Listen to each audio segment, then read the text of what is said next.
చదవబడిన లేఖనములో ప్రసంగి గారు ఒక ప్రత్యేకమైన విషయాన్ని తెలియచేశారు. నీ బాల్య దినములు యందే నీ సృష్టికర్తను స్మరణకు తెచ్చుకునము అని.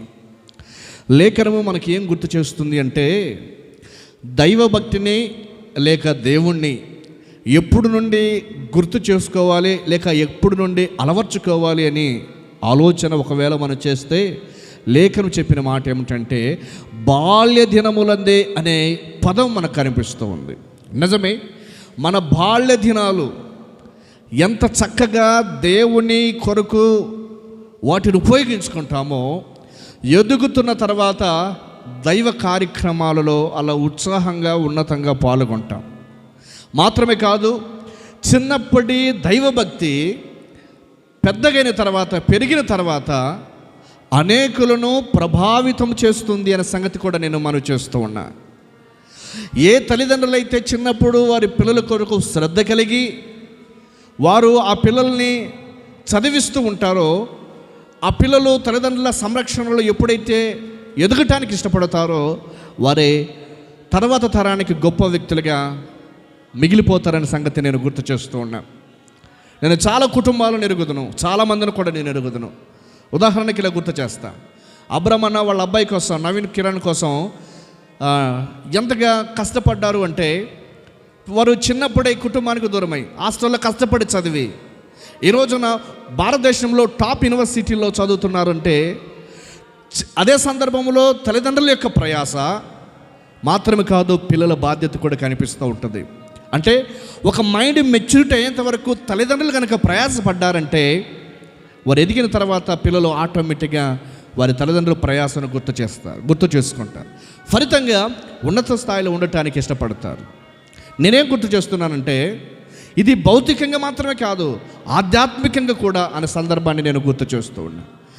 దైవ భక్తిలో ఎప్పుడైతే మనం పిల్లల్ని పెంచడానికి ప్రయత్నిస్తామో, వారు తర్వాత తరానికి ఆదర్శవంతమైన వ్యక్తులుగా మిగిలిపోతారు, ఆదర్శవంతమైన వ్యక్తులుగా నిలుస్తారు అని గుర్తు చేస్తూ. లేఖను చెప్పిన మాట, బాల్య దినములందే సృష్టికర్తను స్మరణకు తెచ్చుకునము అని. నేటి యువతరం దాదాపుగా మొబైల్కి అడక్ట్ అయి చెడిపోయిన సందర్భాన్ని మనం చూస్తాం. ఎక్కడ చూసినా గందరగోళ పరిస్థితులు కనిపిస్తూ ఉన్నాయి.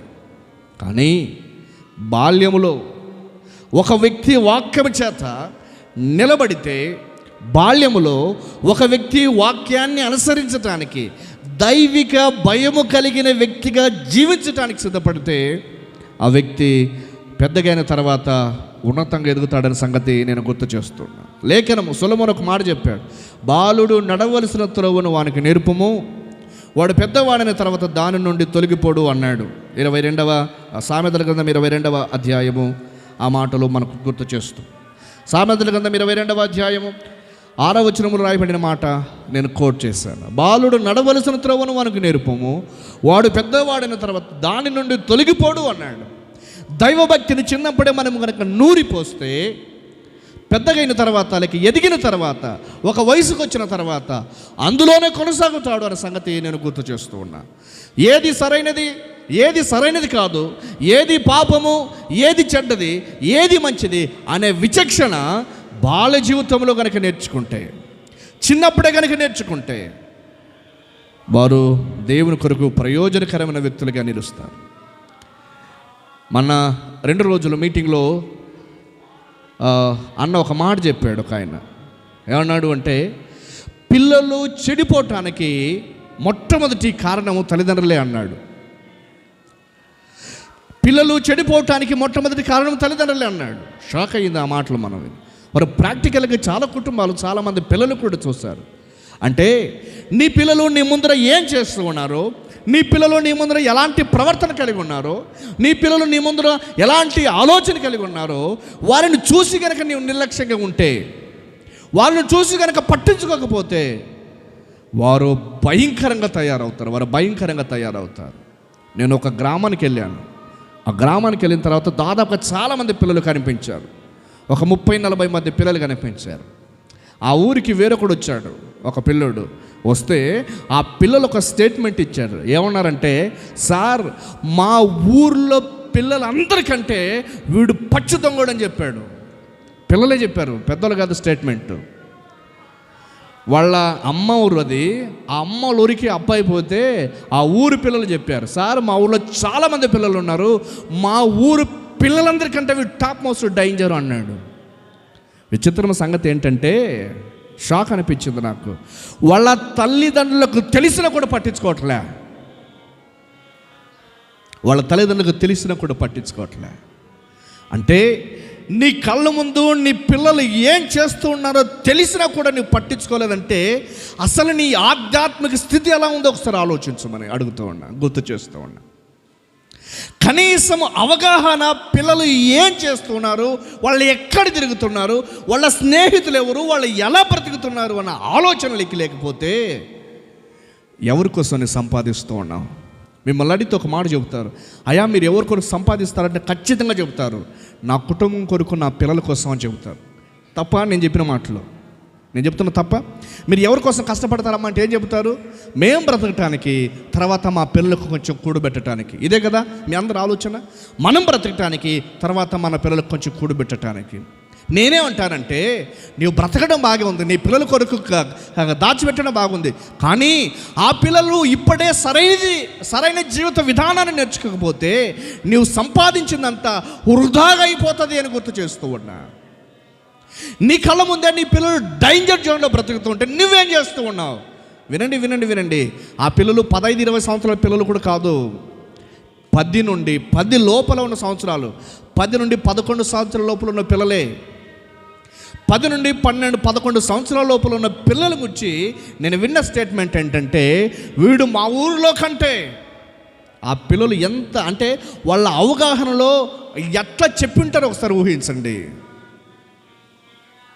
ప్రియులారా, మరలా నేను గుర్తు చేస్తూ ఉన్నా, సండే స్కూల్ కోసం 2 రోజుల మీటింగ్ కోసం దాదాపుగా ఇంచుమించు 60,000 పైచులకు మేము ఖర్చు పెట్టాం. ఎందుకు ఈ మాటలు నేను గుర్తు చేస్తున్నానంటే, పిల్లలకి ప్రయోజనకరమైన మాటలు కొన్ని అందించాలి, కుటుంబాలకు ప్రయోజనకరమైన మాటలు కొన్ని అందించాలి, పిల్లలకి వారి భవిష్యత్తును దేవుని కొరకు సిద్ధపరచాలి, వారిని దేవుని కొరకు పెంచాలన్న తపన కలిగి ఆలోచన చేసే కార్యక్రమాలు మేము నిర్వహించాం. ఇంకా మనకి అన్ని ఇన్స్ట్రుమెంట్స్ ఉండి కూడా, టెంట్లు, చైర్స్, సౌండ్ సిస్టమ్, ఆర్కెస్ట్రా, సిద్ధపరిచిన స్టేజీ, ఇంకా వంట పాత్రలు, పనిచేసే వ్యక్తులు, మనకున్న కలిగిన ప్రతిదీ మేము అలా క్యాలిక్యులేషన్ చెబితే దాదాపుగా ఇదంతా కూడా క్యాలిక్యులేషన్ చేస్తే 80-90 పైచలకు అట్లా వస్తుంది. నేనేం గుర్తు చేస్తున్నా అంటే, ఇంత వ్యయ ప్రయాసలు ఓర్చడానికి కుటుంబాలను, పిల్లలను దేవుని కొరకు సంపాదించాలని, సేవలో వాటిని ఖర్చు పెట్టడానికి, సేవ కొరకు ఖర్చు పెట్టడానికి, పిల్లల కొరకు ఖర్చు పెట్టడానికి, వారు ఏ రకంగానైనా దేవుని మాటలు వినాలి, వారికి ఏ రకంగానైనా దేవుని మాటలు వినిపించాలి అలా ప్రయాసపడుతూ ఉంటే, నేను ఇలా ప్రయాసపడుతూ ఉంటే చాలామంది పిల్లలు వచ్చారు, సంతోషం అనిపించింది. ఇక్కడ 30 మంది పైచలకు, 30 మంది 35 మంది ఒక గ్రామం నుండి రాగలిగారు. స్థానికంగా మన పిల్లలు చాలా ఉపయోగించుకున్నారు దాన్ని. చాలామంది స్త్రీలు కూడా వచ్చారు. నేను సంతోషిస్తూ ఉన్నాను.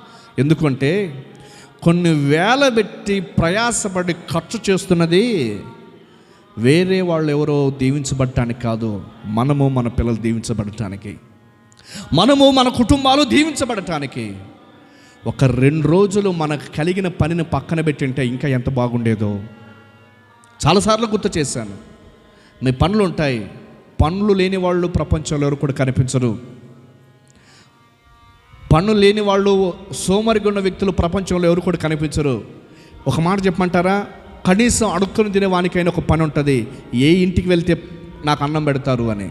వినండి నా మాటలు, నేను చెప్పేది తప్పైతే ఒకసారి ఆలోచించండి. అడుక్కునేవాడైనా ఈ ఇంటికి వెళ్తే, ఈరోజు ఈ ఇంటికి వెళ్తే అన్నం పెడతారు, ఈ ఇంటికి వెళ్తే 10 రూపాయలు ఇస్తారు, కనీసం ఒక పని అది. పని లేని వాళ్ళు ఎవరు కూడా ప్రపంచంలో ఉండరు.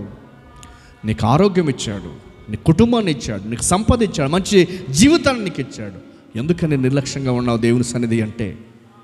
నీ దగ్గరకు వచ్చి, నీ మధ్యకు వచ్చి నీకు దేవుని మాటలు ప్రకటించబడుతూ ఉన్నప్పుడు దయచేసి మరలా నేను గుర్తు చేస్తున్నా, నిర్లక్ష్యంగా వహిస్తే మన పిల్లల్ని మనమే కోల్పోతామేమో, మన పిల్లల్ని మనమే అనవసరంగా చెడు మార్గానికి తరలించిన వ్యక్తులం అవుతామేమో.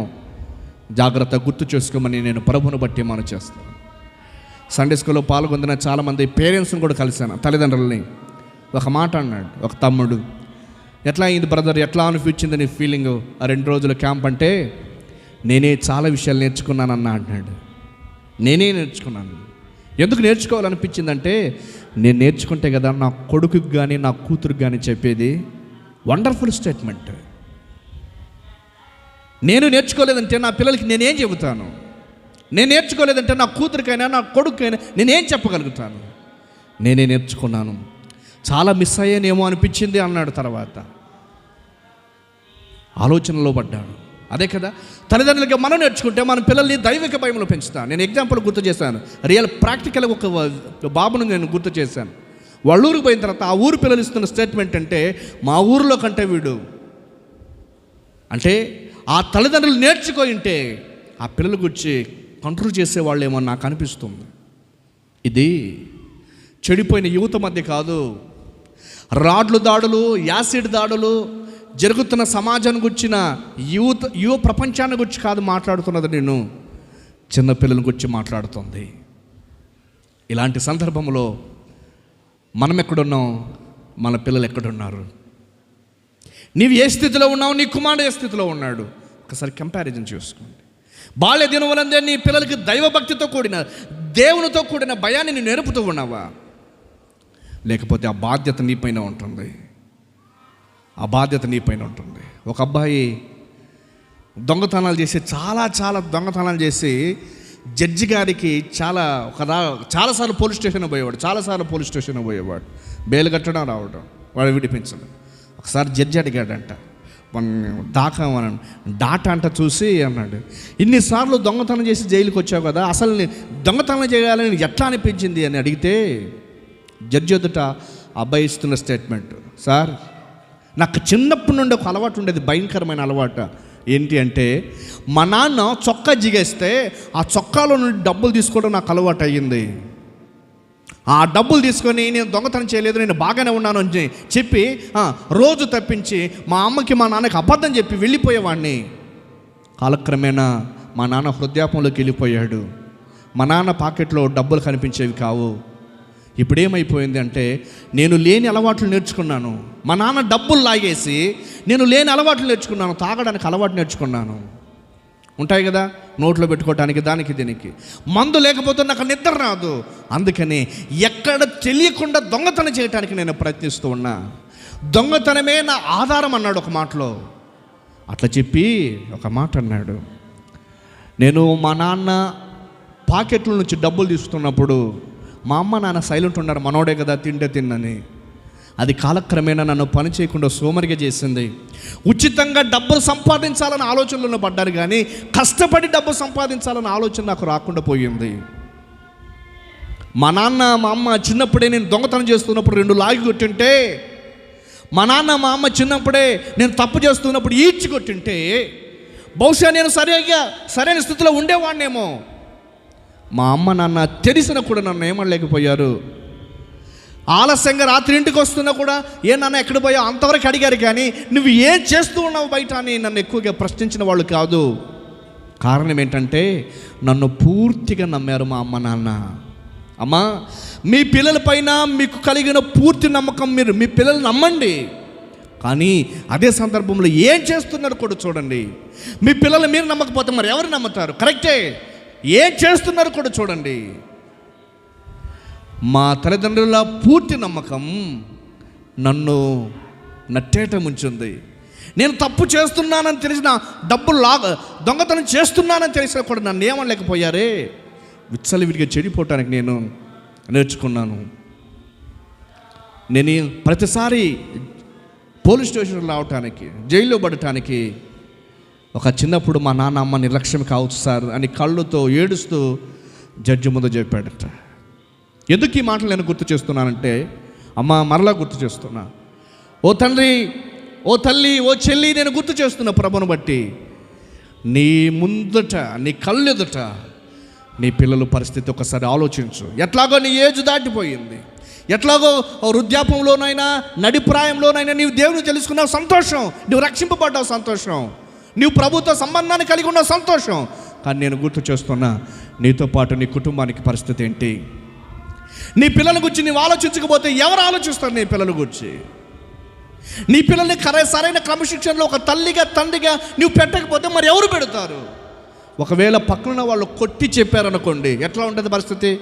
మా పిల్లల్ని ఎందుకు కొడతావని నువ్వే ముందుకు వస్తావు కొట్లాటకి. ఏదో దయ కలిగి నీ పిల్లల కోసం ఆలోచించి వేరే వాళ్ళు ఎవరో శ్రద్ధ తీసుకొని 2 ఏళ్ళు కొట్టారనుకోండి, కొట్లాట స్టార్ట్ అవుతుంది. నీవు చెప్పవు, పక్కనున్న వాళ్ళతో చెప్పించే వాళ్ళతో కూడా చెప్పవు, మరి ఏంటి పరిస్థితి? నేను గుర్తు చేస్తూ ఉన్నా, బాల్య దినములందే సొలొమోను మామూలు వ్యక్తి కాదండి. ఈ మాటలు చెప్పిన సొలొమోను సామాన్యమైన వ్యక్తి కాదు. అతడు ప్రపంచ జ్ఞానాన్నంతా కూడా ఎరిగినవాడు, వడపోసినవాడు. అతనికి మించిన ధనం కలిగిన వాడు ఎవరు లేరు, అతనికి మించిన జ్ఞానం కలిగిన వాళ్ళు ఎవరు లేరు, అతనికి మించిన భార్యలు కలిగిన వాళ్ళు కూడా ఎవరు లేరు. ఈ వెండి అతని పరిపాలన కాలంలో రాళ్ళులాగా పడిందంట. రాళ్ళులాగా తీసిపడేసరికి మాటలో చెప్పాలంటే రాళ్ళకి ఎట్లా కనిపిస్తాయి వెండి, అట్లా అంత ఎన్నిక లేనిదిగా ఉండిపోయింది వెండి అతని కాలంలో. అంత గొప్ప రాజు చెప్తున్న మాట, అంత గొప్ప ఫిలాసఫర్ చెబుతున్న మాట, అంత గొప్ప జ్ఞాని చెబుతున్న మాట ఏంటంటే, బాల్యములోనే నీ పిల్లలకి, బాల్యంలోనే నీ సృష్టికర్తను స్మరణకు తెచ్చుకో. గమనించండి, నేను మరలా గుర్తు చేస్తున్నా, మనం దాటి వచ్చాం. మరలా ఎంత వెతికినా మనం చిన్నపిల్లలు కాలేము. ఎవరైనా అయ్యేవాళ్ళు ఉంటే మరలా డబ్బులు ఇస్తే మనం చిన్నపిల్లలు అవుతామా? కాదు కాదు కాదు కాదు. మన పిల్లలైనా మనం క్రమశిక్షణలో పెంచడానికి ప్రయత్నించేద్దాం. మీరు వెళ్ళండి, మీ పిల్లల కొరకు ప్రార్థన చేయండి. మీరు వెళ్ళండి, మీ పిల్లల్ని ఒక చూపు పాడేసి చూడండి. లేకపోతే చాలా ప్రమాదకరమైన ప్రపంచంలోనికి మన పిల్లలు వెళ్తారేమో, మనకంటే భయంకరమైన పరిస్థితుల్లోనికి, ప్రపంచ పరిస్థితుల్లోనికి పిల్లలు వెళ్తారేమో ఆలోచించమని నేను ప్రభువును బట్టి మనం చేస్తూ ఉన్నా. తల్లిదండ్రులుగా కొంతమంది ఎలాంటి నిర్ణయాలు తీసుకున్నారు? 2 వ్యక్తులను, 1 లేక 2 సంఘటనలు నేను గుర్తు చేసి సందేశాన్ని ముగిస్తూ ఉన్నా. మనం మన పిల్లల్ని ఎలా పెంచాలి, లేక మనం మన పిల్లల్ని బైబిల్ గ్రంథంలో ఒక తల్లిదండ్రులు కలిగిన చొరవ, తల్లిదండ్రులు తీసుకున్న శ్రద్ధ ఎలాంటిదో కొన్ని మాటలు నేను గుర్తు చేసి సందేశాన్ని ముగించడానికి ప్రయత్నిస్తున్నాను. యేసుక్రీస్తు ఒక పర్యాయం సముద్రం దాటి ప్రజలకు సువార్త ప్రకటిస్తూ ఉన్నాడు. యోహాను సువార్త 6వ అధ్యాయం, యోహాను సువార్త 6వ అధ్యాయం 1వ వచనాన్ని నేను గుర్తు చేస్తున్నాను. తర్వాత యేసు తిబెరియ సముద్రము అనగా గలిలే సముద్రము దాటి అద్దరికి వెళ్ళాను. రోగుల యెడల ఆయన చేసిన సూచక్రియలను చూసి బహుజనులు ఆయనను వెంబడించిరి. యేసు కొండ ఎక్కి అక్కడ తన శిష్యులతో కూడా కూర్చుండెను.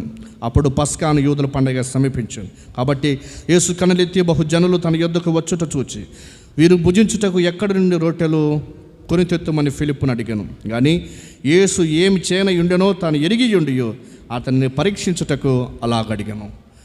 అప్పుడు ఫిలిప్పు వారిలో ప్రతివాడును కొంచెం కొంచెము పుచ్చుకున్నటకైనను 200 దేనారముల రొట్టెలు చాలవని ఆయనతో చెప్పాను.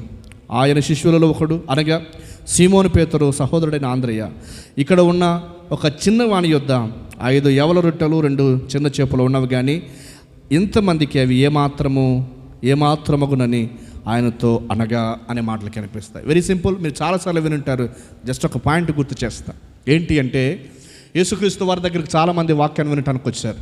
వచ్చిన తర్వాత చాలా సమయం అయిన తర్వాత భోజనం ఆకలేసింది.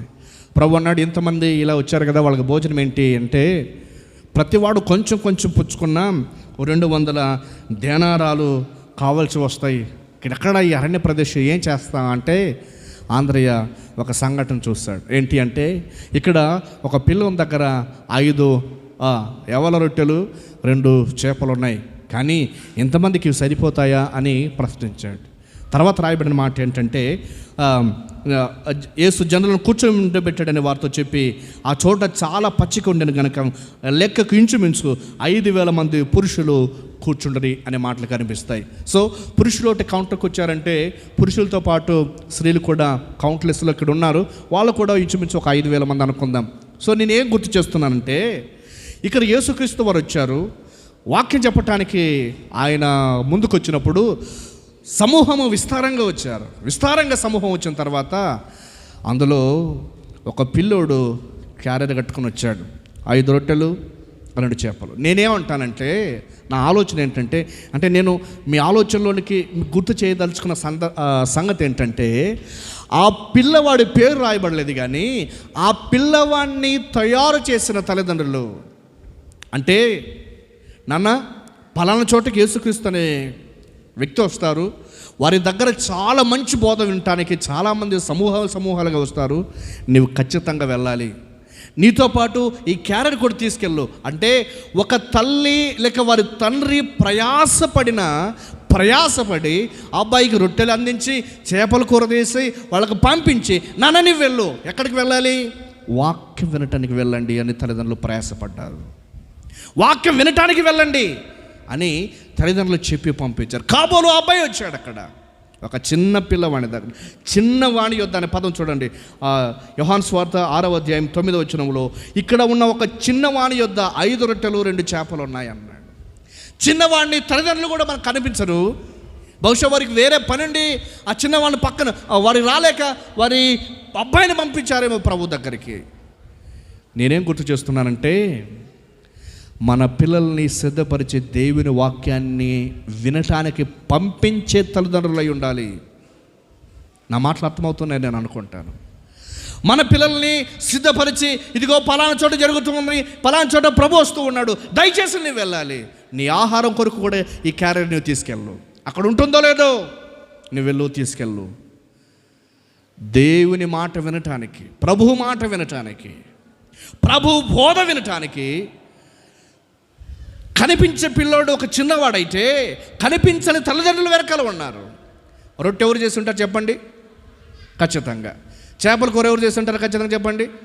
అమ్మ మరలా గుర్తు చేస్తున్నా, నీ పిల్లల కోసం నువ్వే కష్టపడాలి అంతే. చెడిపోతే వాళ్ళ మీద వీళ్ళ మీద రాయలేయడం కాదు, వాళ్ళ మీద వీళ్ళ మీద దుమ్మెత్తిపోయడం కాదు, వీళ్ళని దూషించడం కాదు, నువ్వే ఫస్ట్ బాధ్యత తీసుకోవాలి. రొట్టెలు చేసి ఉదయాన్నే లేచి ఉంటుందేమో, చాలా కష్టపడి ఉంటుంది, ఆహారం తయారు చేసింది, క్యారెట్ తయారు చేసింది, అబ్బాయిని తయారు చేసింది, వెళ్ళు వాక్యాన్ని వినటానికి. అమ్మ నీకుందా? రోజు నీ పిల్లలను స్కూల్కి పంపిస్తూ ఉన్నావు, సంతోషిస్తూ ఉన్నా, ఎస్. నీవు రోజు నీ కుమారుని కొడుకు, నీ కుమార్తె కొడుకు కష్టపడుతూ ఉన్నావు, కాదని నేను చెప్పట్లే. లోక సంబంధమైన జ్ఞానాన్ని నేర్చుకోవటానికి అంత ప్రిపేర్డ్గా నీ పిల్లలు నీవు పంపిస్తూ ఉన్నప్పుడు, అమ్మా అంతకంటే శ్రేష్టమైన దైవికమైన మాటలు వినటానికి ఇంకా చాలా ఎక్కువ ప్రయాసపడాలి, ఇంకా ఎక్కువ ప్రయాసపడాలి. ఆదివారం అంటే హాలిడే కాదు, ఆదివారం అంటే హోలిడే ఉండాలి. ఇట్ మీన్స్ పరిశుద్ధ దినం. అది మన పనులు పక్కన పెట్టి ఒక 2 గంటలు దేవుని సన్నిధిని మనం అనుభవిస్తే ఆ వారం అంతా తెలియని ఎనర్జీ మనకు ఉంటుంది, ఆ వారం అంతా తెలియని శక్తి. నా మట్టుకు నేను అదే అనుభవిస్తాను. ఒక్క ఆదివారం నా లైఫ్లో ఇంచుమించు బాగా తరచి చూస్తే 2, 3 లేక 4 ఆదివారాలు మాత్రమే నేను మిస్ అయిపోయాను. అది కరోనా టైంలో. బీభత్సమైన వర్షం పడింది, పాప హార్ట్ సర్జరీ ఉన్నప్పుడు నంద్యాల ఒకసారి ఉన్నాను, మేబీ ఇంకెక్కడో ఒక చోట ఒక ఆదివారం తప్పించా.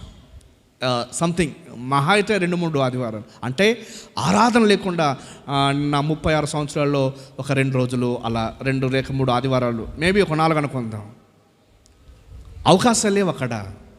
వ్యక్తిగతంగా ప్రార్థన చేశాను, గుర్తుకొచ్చే దినాలన్నీ కూడా. ఈరోజు మనం ఎక్కడ ఉండేవాళ్ళం, ఈరోజు ఏం చేసేవాళ్ళం మనం? ప్రియులారా, నేను మరలా గుర్తు చేస్తున్నా, మనం కనడమే కాదు అమ్మ, కనిపెట్టడం కూడా మన బాధ్యత. పంది ఎక్కడ ఉంటుందండి చెప్పండి గట్టిగా? పంది అంతా బురదలో, డ్రైనేజ్లో ఉంటాం. పంది పిల్లలు జాతి స్వభావం అది, జాతి స్వభావం అది. పొరపాటున పంది పిల్లలు తెచ్చి మంచి ప్లేస్లో పెట్టినా అవి ఉండవు. మరలా గుర్తు చేస్తున్నా, మంచి ప్లేస్లో పంది, నువ్వు చాలా బాగున్నావు, నువ్వు వైట్గా ఉన్నావు, క్యూట్గా ఉన్నావు, చాలా అందంగా ఉన్నావు అని విదేశాల్లో కొన్ని దేశాల్లో కుక్కలు దాక్కునే వాళ్ళు చూసాం కదా, కుక్కలకి ఆస్తులు ఆశించే వాళ్ళు చూసాం. పందులను కూడా దాక్కునే వాళ్ళు అన్నారు, పందులను కూడా దాక్కునే వాళ్ళు అన్నారు. ఒక ఆమె పందిని బాగా సాగిందంట, సాగితే కారులో నుంచి బాగా తీసుకొచ్చేది, ఆమె ఇంట్లో పెట్టుకుని దాన్ని వైట్ పంది, కొన్ని దేశాల్లో తెల్ల పందిలు కూడా ఉంటాయి. కారులో ఇంట్లోనే పెట్టుకుంది, దానికి కావాల్సిన ఆహారం ఇంట్లోనే వేస్తుంది. దానికి కావాల్సింది ఒక వ్యక్తిని పెట్టి రోజు శుభ్రం చేస్తా, షంట్ వేస్తా, మంచి డ్రెస్ కొడేసి బాగా తన వెంట ఎక్కడ పోయినా కారులో తిప్పేదంట. ఒక చోట ఒకరోజు ఏం జరిగిందంటే కారులో పోతుంటే ఒక ఫంక్షన్కి ఆమె కారు దిగిన తర్వాత గొలుసు వేసుకొని పట్టుకొని వస్తూ ఉంది. అదే పంది జాతి మరొకటి బురదలో బురలాడుతూ ఉంది. చూసిన వెంటనే జారుకొని వెళ్ళిపోయిందట. అంటే ఆమె పట్టుకోయింది, వదిలిపెట్టి ఇంకా ఒక మాటలో చెప్పాలంటే తప్పించుకుపోయింది, దులిపించుకొని పోయి మరలా బురదలో ఆ పందితో పాటు సమానంగా పొరలాడుతూ ఉందట. ఈ తండ్రులు బహుశా మనకు అంత చదువుకున్న వాళ్ళు కాకపోయి ఉండవచ్చు, కానీ నాయనా నేను వెళ్ళయ్యా బైబిల్ చదువు, ప్రార్థన చేసుకుని ఎన్నిసార్లు చెప్పింటారు. జాగ్రత్త, దైవికమైన కుటుంబాలుగా మనం ఉండటానికి ఇష్టపడదాం. బాల్య దినములందే ఆ తల్లిదండ్రులు చిన్నప్పుడే వాక్యాన్ని వినటానికి పంపించారు. మరి నువ్వేం చేస్తూ ఉన్నావు, నీ పిల్లలు ఏం చేస్తూ ఉన్నారు? కొన్ని చోట్లకి మనం టెంపో పంపించాం, మీరు పిల్లలు రెడీ చేయండి మేము పంపిస్తామని. వేరే చోటు నుండి దాదాపు 30 మంది పిల్లలు వచ్చారు దూరం నుండి. నేను అడిగాను ఒక బ్రదర్ని, తమ్ముడు మరి అంతమంది పిల్లలు ఎట్లా వచ్చారంటే వాళ్ళ పేరెంట్స్తో డబ్బులు తీసుకొచ్చి వాళ్ళే ఆటోను సిద్ధపరచుకొని వాళ్ళు వచ్చారన్న. చాలా షాక్ అనిపించింది. చాలామంది పిల్లలు తెలిసిన వాళ్ళే. నేనేం గుర్తు చేస్తున్నానంటే, ఒక తండ్రిగా ఒక తల్లిగా నీవు చొరవ తీసుకోకపోతే, నీ పిల్లలకి ఆధ్యాత్మిక క్రమశిక్షణ నేర్పించడానికి నువ్వు ప్రయత్నించకపోతే లోకము ఖచ్చితంగా టార్గెట్ చేస్తుంది నీ పిల్లల్ని. లోకం ఖచ్చితంగా టార్గెట్ చేస్తూ ఉంటుంది. కాబట్టి దేవుని సన్నిధి అంటే అధికంగా ప్రేమించే వ్యక్తులుగా ఉందాం. దేవుని వాక్యం అంటే అధికంగా ప్రేమించే వ్యక్తులుగా ఉందాం. ఆ తల్లిదండ్రులు వాక్యాన్ని వినటానికి పంపించిన తల్లిదండ్రులుగా మనకు కనిపిస్తారు. రెండో వ్యక్తిని ఒక మాట నేను చదువుతూ ఉన్నాం. బైబిల్ గ్రంథంలో ఈ మాటలు రాయబడ్డాయి. ఏమిటి అంటే 99వ కీర్తన 6వ వచనం. ఆయన 99వ కీర్తన 6వ వచనం. ఆయన యాజకులలో మోషే అహరోనులుండిరి, ఆయన నామమును బట్టి ప్రార్థన చేయవారిలో సమూయేలు ఉండెను. చాలా సందర్భాల్లో మనం సమూయేలు గురించి విన్నాం, చాలా సందర్భాల్లో సమూయేలు గురించి మనం ధ్యానించాం. ఒక తల్లి ఎవరిని పరిచయం చేసిందంటే చివరి న్యాయాధిపతిని, మొట్టమొదటి ప్రవక్తను తయారు చేసి సమూయేలు గురించి చెప్పిన మాట ఏమిటంటే, ఆయన నామమును బట్టి ప్రార్థన చేయవారిలో సమూయేలు ఉండెను అనే మాటలు కనిపిస్తాయి. సమూయేలు ప్రార్థన చేసే వ్యక్తిగా మనకు కనిపిస్తాడు. న్యాయాధిపతిగా, ప్రవక్తగా, యాజకుడిగా పనిచేసిన వ్యక్తిగా మాత్రమే కాదు, అతడు ప్రార్థన చేసే వ్యక్తిగా కూడా కనిపించాడు. నేను ఇలా గుర్తు చేస్తా, దేవుని సన్నిధిలో దేవుని పరిచర్య కొరకు సమూయేలు జీవితాన్ని మనం మెరుగుతాము. చిన్నప్పుడే దేవుని మందిరంలో విడిచిపెట్టి వాళ్ళు వెళ్ళిపోయారు షిలోహు ప్రాంతంలో. యాజకత్వాన్ని షిలోహులో జరిగించాడు. చెడిపోయిన వాతావరణం మధ్య, అసలు భ్రష్టు పట్టిన వాతావరణం మధ్య, ఏది మంచిది లేని వాతావరణం మధ్య బాలుడు నమ్మకంగా పెరుగుతూ ఉన్నాడు. ఒక మాట చెప్పాలంటే, చెడిపోయిన వాతావరణంలో మన పిల్లలు పెరగాలంటే చాలా కష్టం, కానీ అందులో తన ప్రత్యేకత చాటుకున్నాడు. ఉప్పు నీళ్ళలో ఉంటుంది చేప, ఉప్పు నీళ్ళలోనైనా మంచి నీళ్ళలోనైనా ఉంటుంది. సాధారణంగా మంచి నీళ్ళలో ఉన్న చేప మంచిగా ఉంటుంది అనుకుంటే, ఉప్పు నీళ్ళలో ఉన్న చేప ఉప్పుగా ఉండాలి. ఉప్పు నీళ్ళలో పెరిగిన చేప కూడా తినటానికి రుచికరంగానే ఉంటుంది. ఉప్పు నీళ్ళలో ఉన్న చేప ఉప్పుగా ఉండదు, తన సహజ గుణాన్నే కలిగి ఉంటుంది. తామరపు ఉంటుంది, ఎప్పుడు కూడా మురికి నీళ్ళలోనే పెరుగుతూ ఉంటుంది. కానీ తామర పువ్వులో మురికి కనిపించదు, దాని ప్రత్యేకత దానికి ఉంటుంది. అంటే ప్రకృతి సహజంగా ఏదైతే ఉంటుందో దానిని అది కొనసాగించుకుంటూ, దానికి సపోర్టెడ్గా ఏమాత్రం అనుకూలంగా లేకపోయినా వాటిని ఖచ్చితంగా తన పోలికలోనికి అవకాశాలను మలుచుకున్న సందర్భాన్ని మన కలెదుట ఉన్న ప్రకృతిలోకి ఉన్న జీవాలు, పుష్పాలు కనిపిస్తాయి. అలాంటప్పుడు చెడిపోయిన సమాజం మధ్య, చెడిపోయిన ప్రజల మధ్య మనకంటూ ఒక ప్రత్యేకతను మనం కలిగి ఉండాలి. మనకంటూ ఒక ప్రత్యేకతను కలిగి ఉండాలి. అప్పుడే దైవికమైన భయములో మనం ఉంటాం. కొమ్మరి పురుగు ఎక్కడుంటుంది ఎక్కువ చెప్పండి? ఆ పేరు అట్లా ఉంటుంది, కొమ్మరి పురుగు. చెప్పండి. బురదలో ఉంటుంది. కానీ బురదలో ఉన్న బురద అంటించుకోకుండా క్లీన్గా ఉంటుంది. బురద అంతా బురదే. మన బురదలో కాలు పెట్టామనుకోండి ఎట్లా ఉంటుంది? కాలంతా బురద, ఎక్కడ దాకా వెళ్ళిపోతే అక్కడ దాకా బురద ఉంటుంది. కొమ్మరి పురుగు బురదలో ఉన్న బురద అంటించుకుంటానే జాగ్రత్తగా పెట్టుకుంటుంది. అమ్మా, లోకములో మలినం ఉంది, లోకములో చెడిపోయిన వ్యక్తులు ఉన్నారు, పడిపోయిన వ్యక్తులు ఉన్నారు, పతనమైన వ్యక్తులు ఉన్నారు. వారి మధ్యనే ఉన్నావు. నేను బాగా ఉండాలనుకున్నాను కానీ మా ఫ్రెండే తాగబోతాడు. నేను చాలా సిగరెట్లు తాగకూడదు అనుకున్నాను కానీ మా వాడే తాగడు. నా కోసం ఒకటి తాగరు అన్నాడు. నీ కోసం ఒకటి తాగమంటాడు, రేపు నీ కొడుకు కోసం ఒకటి తాగమంటాడు. ఎందుకంటే నా కొడుకు పెళ్ళి అయింది, ఈరోజు ఒకటి తాగరా, నా కొడుకు పేరు పెట్టించాను, ఈరోజు ఒకటి తాగరా అంటాడు. చివరికి వాళ్ళ కోసం స్టార్ట్ చేసిన వ్యక్తి చివరికి మళ్ళీ నీ కోసం నువ్వు స్టార్ట్ చేయాల్సి వస్తుంది.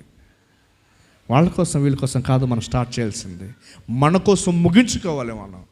నాకు ఇలాంటి అలవాట్లు ఏం లేవండి. మా ఫ్రెండే నేర్పాడు పెగ్గేయడం. నాకు ఆదివారం ప్రార్థనకు రావాలనే చాలా ఇంట్రెస్ట్ అండి. కానీ నా స్నేహితుడే ఏముంది చర్చిలో ప్రత్యేకత, ఏముంటుంది చర్చిలో ప్రత్యేకత? నేనేమంటానంటే, బయట వారం రోజులు ఉంటావు కదా, వారం రోజులు ఏముంది బయట ప్రత్యేకత? చర్చిలో లేని ఆనందాన్ని, దైవ మందిరములో లేని అనుభూతిని లోకం నీకు ఇస్తూ ఉంటే సంఘానికి సహవాసానికి పెద్ద తేడా ఉండదు. రక్షింపబడిన వ్యక్తి కనీసం వారంలో దేవుడు చేసిన మేలుని నువ్వు గుర్తు చేసుకోకపోతే, దేవుడు నాలోనే ఉన్నాడు అంట. నీలో లేడని ఎవరు చెప్పారు? నీలోనే దేవుడు ఉన్నప్పుడు నాలో దేవుడు ఉన్నందుకు నేనెందుకు వెళ్ళాలి దేవుని మందిరంలోనికి? సంఘాన్ని సహవాసాన్ని దేవుడు మనకెందుకు వచ్చాడు? ఆ లాజిక్ ఎందుకు మిస్ అయిపోయావు నువ్వు? జాగ్రత్త. మనం రావాలనుకుంటూ ఉంటాం, కొన్ని సందర్భాలు లాగుతూ ఉంటారు, తాడేసి లాగుతూ ఉంటారు. జాగ్రత్త. ఎదిగిన తర్వాత మన పిల్లలకు దైవ భయం నేర్పుతూ మనం కూడా దైవిక క్రమశిక్షణలో పెరుగుతూ ఉంటే ఒక పరలోకాన్ని మనం భూమి మీద కట్టగలం. కొన్ని సందర్భాల్లో కాస్త ఆలస్యమైతే, ప్రార్థన ఆలస్యమైతే, ఆలస్యంగా వస్తాం కానీ ప్రార్థన ఆలస్యం కాకూడదు. ఇది మన టెక్నిక్. అంటే ప్రార్థన ఆలస్యం కాకుండా టైం టు టైం ముగించాలి. నేనేమంటానంటే, ఒక మాట, ఇక్కడే దేవుని సన్నిధి నీకు బోర్ అనిపిస్తే, టైం అయిపోయిందని ఫీల్ ఇక్కడే ఉంటే, మరి పరలోకంలో శాశ్వతంగా దేవునితోనే ఉండాలి. ఇక్కడ ఈ ఆరాధన బోర్ అనిపించినప్పుడు, ఇక్కడ ఈ పరిస్థితుల్లో నీకు ఇబ్బంది అనిపించినప్పుడు, మరి పరలోకంలో శాశ్వతంగా దేవునితో ఉంటానని ఎలా అనుకుంటావు? జాగ్రత్త. దేవుని సన్నిధి అంటే ప్రేమించే తత్వం, దేవుని సన్నిధి అంటే అధికంగా ఆరాధించే తత్వం, దేవుని సన్నిధి అంటే అక్కడే విరిగి నలిగిపోవటానికి ఇష్టపడితే లోకంలో నువ్వు జాగ్రత్తగా ఇష్టపడతావు, లోకంలో జాగ్రత్త జీవించడానికి ఇష్టపడతావు. ఒకటి మన కుటుంబాలు దైవికమైన కుటుంబాలుగా ఉండటానికి ఉండాలి అంటే, తండ్రిగా అమ్మ, తల్లిగా అమ్మ, నువ్వే ముందుకు రావాలి. నువ్వు ముందుకు వచ్చి నీ పిల్లల కొరకు ప్రార్థన చేస్తే, నువ్వు ముందుకు వచ్చి నీ పిల్లల కోసం కష్టపడితే, నువ్వు ముందుకు వచ్చి నీ పిల్లల కోసం ప్రయాసపడితే, వారు ఖచ్చితంగా మా నాన్న చేసిన ప్రార్థన, మా అమ్మ చేసిన ప్రార్థన, నీ వృద్ధాపంలోకి వెళ్ళిపోయిన తర్వాత నిన్ను బాగా చూసుకుంటారు. మాటలు చెప్పాలంటే, ఎందుకంటే వాళ్ళు చూసుకోవటానికి వాక్యమే, ఒక విశ్వాసిని వాక్యమే ట్రస్ట్ చేసి చెప్పగలిగేది. నీ తల్లిదండ్రులకు నీ లోబడితే దీర్ఘాయు అని బైబిల్ అనేక రకాలైన, అన్ని రంగాలకు సంబంధించిన, అన్ని కుటుంబాలకు సంబంధించిన, అందరి ఏజ్కి సంబంధించిన అనేక విషయాలు చెప్పగలుగుతుంది. నీ వృద్ధాపంలోకి వెళ్ళిపోతే నిన్ను చూసుకునే వాళ్ళు నీ స్నేహితులు కాదు. నీ వృద్ధాపంలోకి వెళ్ళిపోతే నిన్ను ఆదరించి పరామర్శించే వాళ్ళు నీ ఇరుగు పొరుగు వాళ్ళు కాదు, నీ పిల్లలే చూసుకోవాల్సి వస్తుంది. అలాంటప్పుడు చిన్నప్పుడే నీ మాట వినే వ్యక్తులుగా, దేవుని మాట వినే వ్యక్తులుగా నీవు తయారు చేస్తే, మా నాన్న, మా అమ్మ, వారి కష్టమే మేము తిన్నాం, వారు మమ్మల్ని దైవిక భయంలో పెంచకపోతే మేము ఇక్కడ వచ్చేవాళ్ళు కాదు, వారు వృద్ధాపంలో ఉన్న వాళ్ళు చూసుకోవాల్సిన బాధ్యత మాది అని ఆ దేవుని వాక్యానికి భయపడి ఈ రోజున పరిస్థితులు మనం చూస్తాం. కన్న తల్లిదండ్రులే పక్కన పెట్టిన వ్యక్తులు చూస్తాం. పెళ్ళైన తర్వాత కాదు, ముందుగానే భార్యకు మనం నేర్పించాల్సిన బాధ్యత ఉంది. అమ్మ, వీళ్ళు మీ అత్త, వీళ్ళ మీ మామ, వీళ్ళు చూసుకోవాల్సిన బాధ్యత నీకు. కొంతమంది, చాలామంది స్త్రీలు ఉన్నారు, అత్త మామ తల్లిదండ్రులను ఎట్లా ప్రేమించి ఆదరిస్తారో అత్త మామని అట్లా చూసుకునే వాళ్ళు ఉన్నారు, చాలా తక్కువ. కొన్ని సందర్భాలలో అత్త అంటే అన్నం పెట్టని వ్యక్తులు కూడా నేను ఎరుగుతున్నాను. అత్త అంటే తీసి పాడేసిన వ్యక్తులను ఎరుగుతున్నాను. అమ్మా, నీకు ఇప్పుడు ఎవరి ముందు ఏం కనిపించదు, మరి ఇలా చేస్తే రేపటి రోజున నీ కొడుకో పెళ్లి చేసుకున్న తర్వాత నీ కొడుకుకి ఒక భార్య వచ్చిందనుకోండి, నీ కోడలు వచ్చిందంటే నువ్వు కూడా అలాంటి పరిస్థితులు ఎదురవుతాయేమో. ఈ ముసలి కంటే భలే కోపం ఉంటుంది. ఎంత బీభత్సంగా అంటే అన్ని పదాలు పెట్టి కూడా తిడుతూ ఉంటారు. అమ్మా, నేను ఒక మాట గుర్తు చేస్తా. నువ్వు నీ కోడల్ని ఒక కోడలుగా చూస్తేనే నీకు అసహ్యం అనిపిస్తూ ఉంటుంది. నీవు కోడలుగా చూడాల్సింది కాదు, ఆమెను ఒక కూతురుగా చూడాలి. నీ కోడలు నీకు ఒక కూతురు అయితేనే ఆ ఫీల్ నీకైతేనే నీకు సేవ చేయగలుగుతుంది. నువ్వు ఓర్చుకుంటా కూడా. స్టార్టింగ్లో ఎంత చేసినా ఉప్పు కారం లేదు, ఉప్పు సరిగా లేదు, పప్పు సరిగా లేదు, ఇట్లైనా అన్నం చేసేది, ఇట్లైనా కూర చేసేది, ఇట్లైనా చేసేది, అట్లైనా చేసేది, ఇవే మాటలే. ఎప్పుడు నేర్చుకుంటా. అమ్మా, అప్పుడే కుటుంబాన్ని వదిలించింది, అప్పుడే చిన్నగా పరిచయం అయింది. ఇప్పటి నుండి స్టార్ట్ చేస్తే ఇదే పనే. ఆ మాటలు, ప్రారంభంలో ఉన్న మాటలు వాళ్ళ మనసులో గూడు కట్టుకుంటే చూస్తాను, తర్వాత మిరియాలు కారం అన్నీ నూరిపోస్తారు. కొత్త పాప మన ఇంటికి వచ్చింది, నేర్పిద్దాం. తెలియదేమో చిన్న పాప, అమ్మ ఇట్లా వేయాలా, ఇట్లా నేర్చుకోవాలా. ఇవి ఎప్పుడైతే నేర్పడానికి ప్రయత్నిస్తావో, నేనే ఉంటానంటే కుటుంబాలు చెదిరిపోవటానికి దైవిక భయం లేకపోవడము, రెండవది వాక్యానికి వచ్చిన అవగాహన లేకపోవడమే. ఒక బ్రదరు, నా భార్య ఎప్పుడు కూడా నా మాట విందండి అన్నాడు. నేను అన్నాను, మరి నీవు నీ భార్య కలిసి ప్రార్థన పోతూ ఉంటారా, వాక్యం వింటారా అని అంటే, నేను అప్పప్పుడు పోతాను కానీ ఆమెను అసలు నేను పెద్దగా చర్చికి దొరుకుపోయిన అలవాట్లు నాకు లేదు అంటాడు. నేనేమంటానంటే, నీవు చెప్పటానికి కష్టంగా ఫీల్ అవుతా ఉన్నప్పుడు ప్రార్థన నడిపించు, వాక్యం పరిచయం చేయి, దైవికమైన కుటుంబంగా నీ కుటుంబాన్ని పరిచయం చేయడానికి ప్రయత్నం చేస్తే దేవుడు మాట్లాడతాడు, దేవుడు కుటుంబాలను కడతాడు. ఇంటికి వచ్చానంటే ఎంత బాధ అంటే ఒక నరక కూపంలాగా నేను ఫీల్ అవుతానన్నాడు. నా భార్య పొరపాటున నా మాట విందు అన్నాడు. ఇలా కావటానికి కారణమేమి?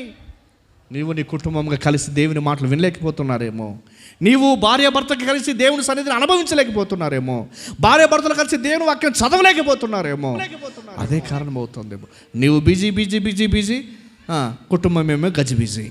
కాబట్టి మనకు సంపద ఎంత ఉన్నా, సామర్థ్యం ఎంత ఉన్నా, బంధుబలగం ఎంత ఉన్నా, దయచేసి గుర్తు చేస్తూ ఉన్నా, కుటుంబంలో సమాధానానికి కేవలం వాక్యమే దోహదపడేది.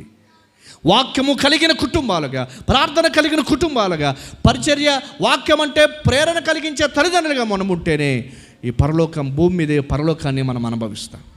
ఆ తల్లిదండ్రులు వాక్యాన్ని వినటానికి పంపించారు.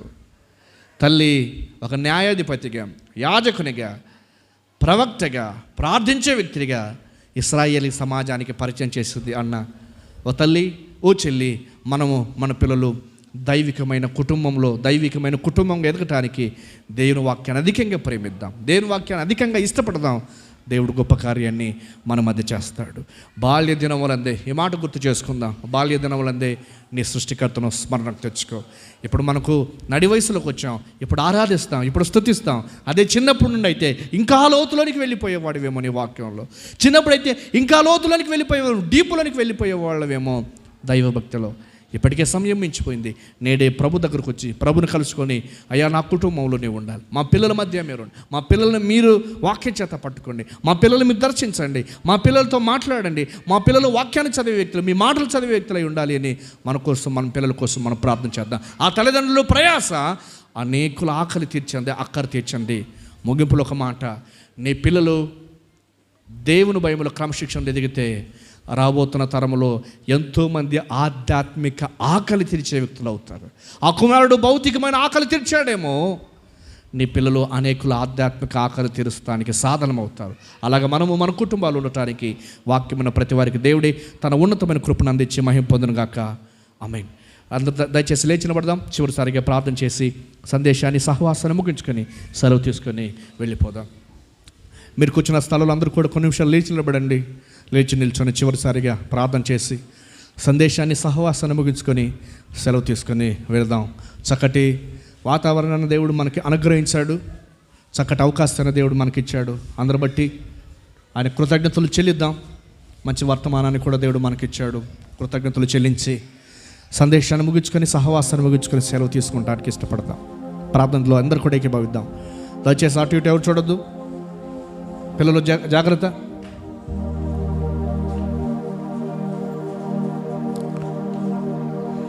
ప్రేమ కలిగిన పరిశుద్ధ దేవా, మీకు స్తోత్రాలు చెల్లిస్తూ ఉన్నాం. పరిశుద్ధ తండ్రి, మేము స్తుతిస్తూ ఉన్నాం. సింహాసనాసనుడా, సార్వభౌమాధికారం కలిగిన సర్వేశ్వర మీకు స్తోత్రాలు. మీరు కుటుంబాలకు దేవుడగినందుకు మేము స్తుతిస్తూ ఉన్నాము. పరలోకమందును భూమి యందును ఉన్న ప్రతి కుటుంబాలకు మీరే తండ్రి అయినందుకు మేము స్తుతిస్తూ ఉన్నాము. మా పిల్లల్ని మీ ఆలోచనలు పెంచి మా పిల్లల బాల్య దినములందే మిమ్మల్ని గుర్తు చేసుకోవాలని మీరు గుర్తు చేసిన మీ మాటలు బట్టి మీకు మా పిల్లల కొరకు తల్లిదండ్రులుగా మేము ప్రయాసపడాలని మా పిల్లల కొరకు మా కుటుంబాల కొరకు సమయాన్ని హెచ్చించి సిద్ధపరచాలని కొన్ని మాటలు మీరు గుర్తు చేశారు. అట్టి తల్లిదండ్రులుగా మేము ఉండటానికి సహాయించి మా ప్రియులు ఉండటానికి కృప చూపించి నాయన చక్కగా 2 రోజులు మీరు క్యాంపును మీరు జరిగించారు. అందరూ బట్టి మీకు స్తోత్రాలు చెల్లిస్తూ మీ సన్నిధిని అధికంగా ప్రేమించి మీ మాటలు వినటానికి చాలా మంది ప్రజలు ఇస్తారు. నాయన మీకు స్తోత్రాలు. మేము మా కుటుంబాలను పరలోకములో చూడాలి. మేము మా పిల్లల్ని మీ సన్నిధిలో చూడాలి. మేము అంతా మీ సహవాసాన్ని అనుభవించి ఒక పరలోకాన్ని ఇక్కడే మేము అనుభవించాలి. అట్టి ఆలోచన మందరిలో మీరు కలిగించి మరి ప్రార్థన చేసి తీసుకొచ్చిన ప్రతి ఒక్కరిని బట్టి మీకు స్తోత్రాలు. ఎవరు ఏ వ్యాధి చేత, బాధ చేత, సమస్య చేత వచ్చారు ప్రజలను మీరు చూస్తూ సహాయం చేయండి. ప్రజల ఆధ్యాత్మిక అక్కర మీరు చేయండి. వారికి కావలసిన సహాయము ప్రభు అయిన యేసుక్రీస్తునందే మీరు అనుగ్రహించి మీ కృపలో ఎదగటానికి సహాయం చేయండి. నాయనా పరిచయం ఈ రీతిగా దినదిన వృద్ధిని కలిగజేస్తున్నందుకు కృతజ్ఞతలు చెల్లిస్తున్నాను.